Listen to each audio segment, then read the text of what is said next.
what are you working on now? What's coming up in this series, and How far is it going?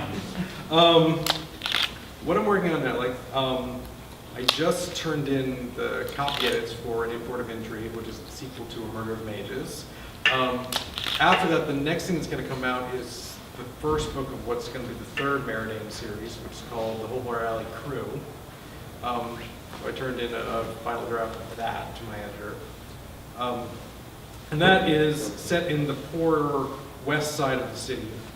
It's about two brothers who used to be thieves, but are trying to live a straight and narrow life. But then their home and the shop they're trying to build and everything around them burns down. And so they have to go back to their old ways to be able to pay off their debts. And then right now I'm working on the draft of third book in the Thorn series, which is called The Impostors of Avondale. So that one is, well, it's hard to talk about without you all knowing what happens in the first two books, because it would just be a spoiler-laden conversation. So how heavily do you have to plan these out? I mean, you've got, is it 2 or 3 trilogies going in the same Yeah, year? I was going to ask, could you explain it again? I'm kind of confused. Okay. All set in the same Let's way. have handy visual references. Okay, so these two are the first two of the same series, which Thorn of Dead Hill and The Alchemy of Chaos. The third book of that series is The Impostors of Avondale, which is what I'm currently working on. That is due to come out in fall of 2017. Yes. Again, featuring the Thorn. Featuring the Thorn. Then Murder of Mages is the first book of the Constabulary series, which features Inspectors Welling and Rainey. And then the second book of that series is Import of Intrigue, which comes out in November. And then the third book of that series is Parliament of Bodies, which will come out in 2018. It's a great title. Yeah.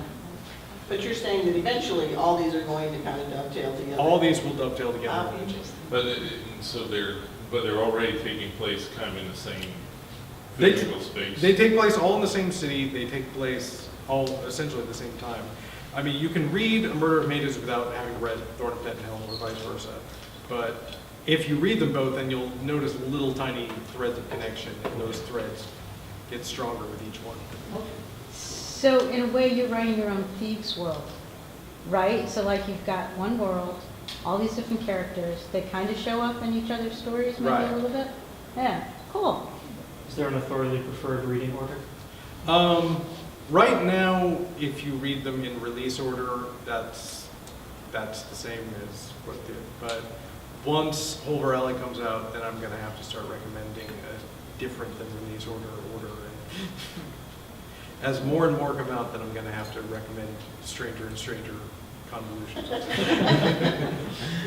But I will make sure to put on my website what the preferred reading order is. Yes. Or rereading order. Or rereading order. Bibliography/map.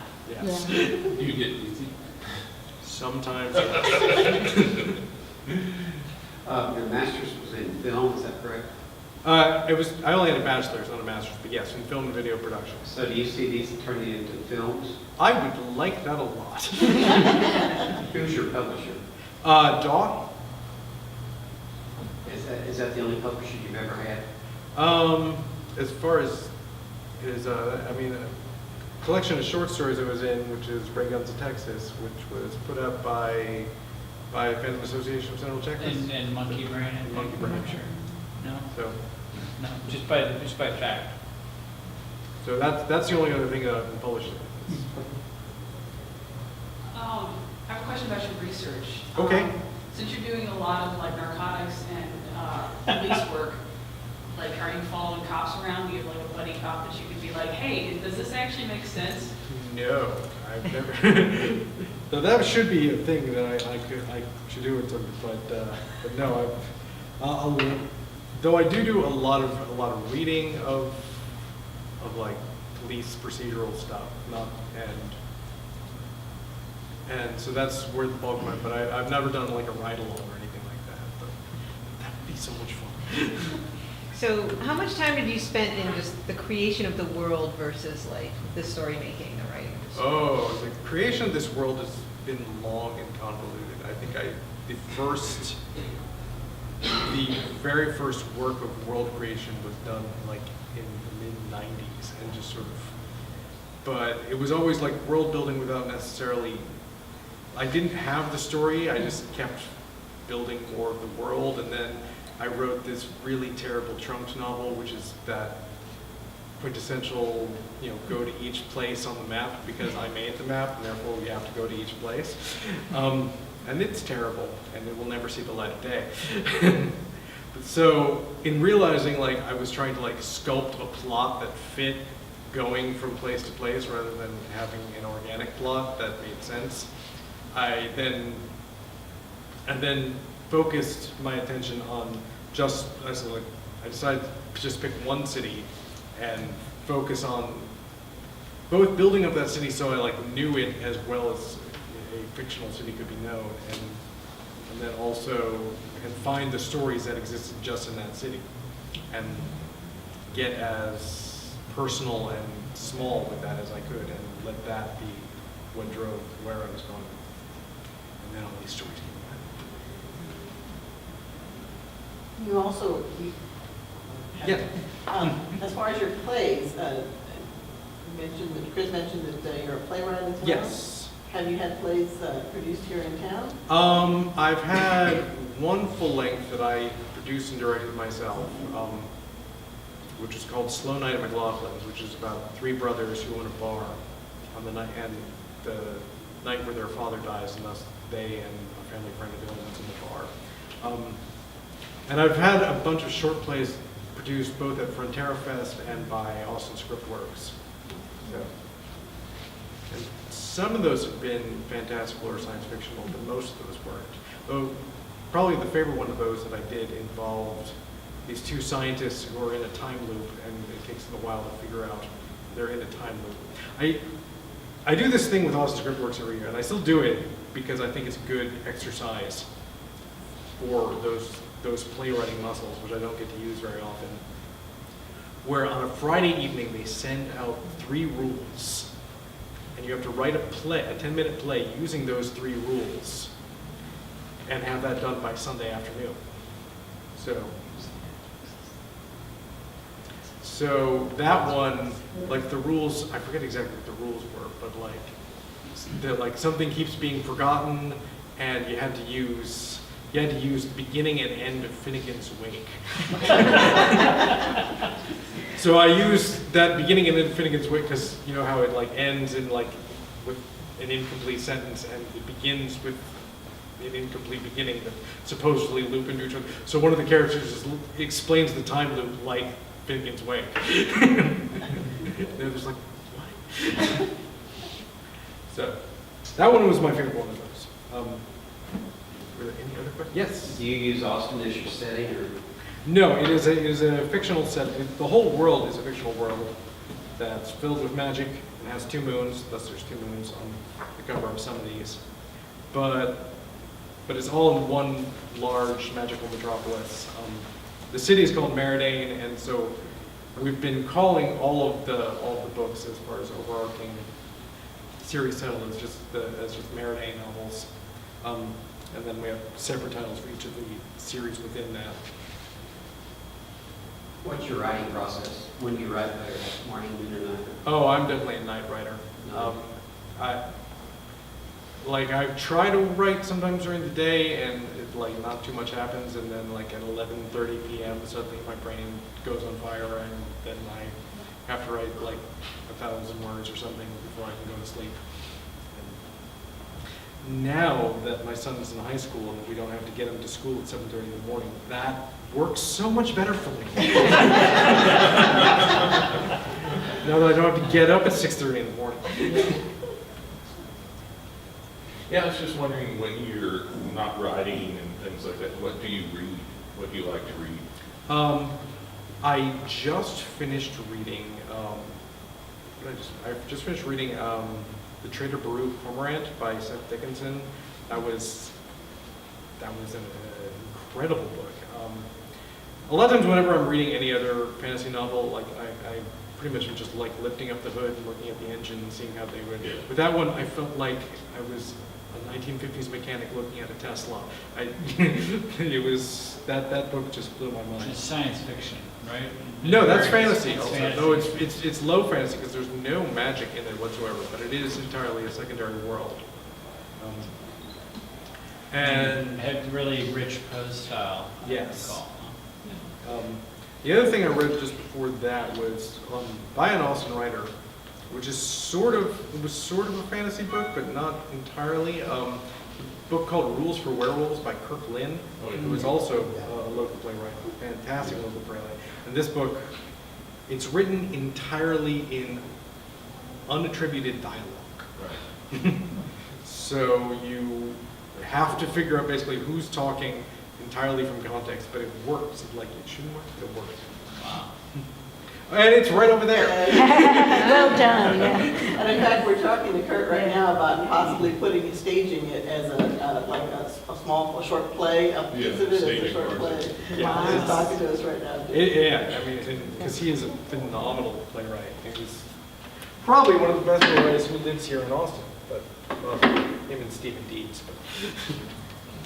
So how much further do you think you're going to be able to take this world as a setting beyond what's under contract right now? Do you think? Beyond what's under contract, I've got a plan for each of the series to go to 5 books, and then a 4th series that's also a 5-book plan, and then Also in Meriday? also in Meriday, and then after those are all done, then another 10-book plan in Meriday. So that's my plan. We'll see if I get So just a 30-book city then? just a bit. And then we're done with that. It's impressive. How long is the outline? Is it longer than? First all book of the them? outline. This is just the outlines all combined is about 50,000 words. That's fantastic. But I've learned one thing I learned the hard way when I started working on Imposters of Avondale is that I have to redo the outline. Each outline has to be redone once I've written the previous ones. I wrote detailed outlines for Alchemy of Chaos and Imposters of Avondale after I wrote Thorn. I have rough outlines of the 4th and 5th books. But after I finished Alchemy of Chaos, the outline I wrote for Imposters of Avondale had a lot of problems with it, because a lot of little things happened that I didn't think about that came up in the writing of Alchemy of Chaos that I'm like, I have to take that into account now. So I had to go and tear down that outline and rebuild it to make it something that would make sense. What tools, software do you use when you're doing all this outline? 2 things. I use Scrivener a lot. I just got this new program that is so cool, called Aeon Timeline. Yes. And so I've only started playing with that, but I love it so much because I get really geeky in my world building and have like whole different calendars and all the workout phases of the moon and everything. And so this is a program that you can tell it your whole fictional calendar, and then you can work that all out in there, and it's just a beautiful thing. And it syncs with Scrivener, so I haven't figured out how to do that yet. But Have you gone back and read your first book, or does it make you wince? Thorn or the unpublished one? No, the publisher. Oh, no, it doesn't make me wince yet, but give me another year or 2.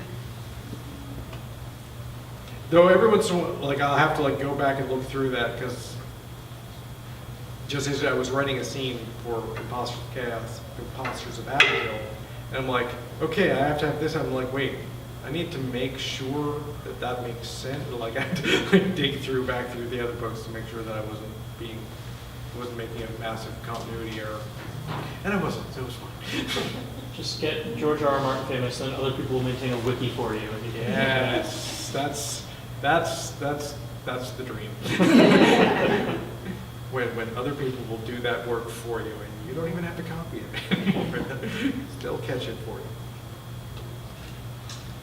Do you have a desire to write anything else besides fiction? Not at the moment. I mean, I have other fiction things that I have planned or brewing in the back of my head that are not part of this world, but I don't have any nonfiction aspirations at this juncture. Any non-genre fiction? maybe? Any non-genre fiction? Not really, not right now. Maybe that'll come to me later. But All right. Well, thanks so much, Marshall. you.